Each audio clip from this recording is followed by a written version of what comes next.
Ako po'y nagpapasalamat sa Panginoon sa buhay at kalakasan na patuloy niyong pinapahiram. Tunay po sa nagdaang taon, hindi man nagdaan yung ngayong taon na ang buhay ay tunay na kumbaga mas maraming down, maraming balakid at maraming mga yung kumbaga hindi nakapix na pero andun yung biyaya ng Diyos na kaya nandito ako sa unahan na nakatayo na nagpapatuloy. Kaya yun po ay pinagpapasalamat ko sa buong taon na ito. At yun nga po, sa halos naubos na ni Sel yung oras. Edi yun po, pinapasalamat ko rin yung asawa ko, yung kabiyak ko na may time na natatandaan ko nung nakaraan na sabi niya sinumpanan niya na ako. May time na ganun. Pero andun nga yung andun yung Panginoon na tunay na siya yung nag-aano sa aming mag-asawa. At alam namin na yun ay mas tumatatag kami sa ganung aspeto. Tapos sa mga bata naman na yun nga, lumalaki sila dito na halos naman napaliwanag na rin ni Sel. At ako'y ako'y taas sa Panginoon na pinagpapasalamat ko yung mga bata na lumalaki dito sa church na nagkakaroon ng buhay na mas natututo sila sa pagdating sa At nawa nga maligtas nga po yung dalawa kong bata at hindi niya sinama yung isa eh. Hindi, joke lang.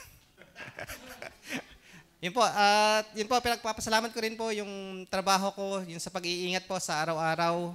Tunay po na di buong taon po na iniingatan ng Panginoon. At yun nga po na nakaraan ay nagkaroon po ng Christmas party nga po sa aming office.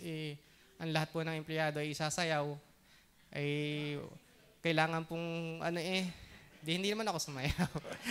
Ang biyaya po doon ay kasali po ako sa participant, pero may po ako doon na parang makasali ako doon. Di humingi ako ng sa asawa ko na yun, pinagawa niya ako ng bilin.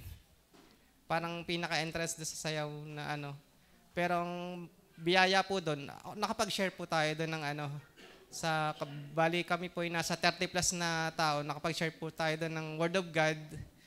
At nanghiram pa nga ako ng choir gown ni Mama na ako yung parang sa role ko, ako yung pinaka-pastor. Di biyaya po doon na nagagamit po tayo sa church. Sa aking trabaho na Kristiyano po tayo na naninindigan po talaga doon. Yun po yung pinaka-commitment ko at salamat din po ako na ibinigay po yung trabaho na yun na linggo po talaga yung day off.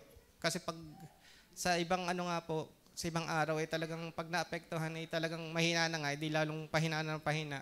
Kaya biyaya rin po yun ng ganun na aspeto. Tapos nagagamit din po tayo sa pamimigay ng tracts. At pag-share nga po ng Word of God din sa aking trabaho nang gagamit po. Tapos naalala ko nga po nung nakaraan na nagkaroon po ako ng 9 na bisita. Dahil nang nayaya ko rin po yung mga 7 sa Pinya tapos 2 po sa Siko. Ay yun po, nawa nga po sa darating na taon ay magamit pa rin po ng Panginoon sa ganong aspeto na hindi man sila yung at least madala ko dito kasi hindi rin po ako masyadong palaimik. Kumbaga naunahan po ako ng hiya.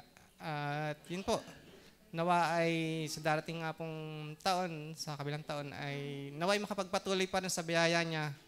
At salamat sa lahat-lahat. Salamat sa payong pastor, sa lahat-lahat ng kapatiran. Salamat po.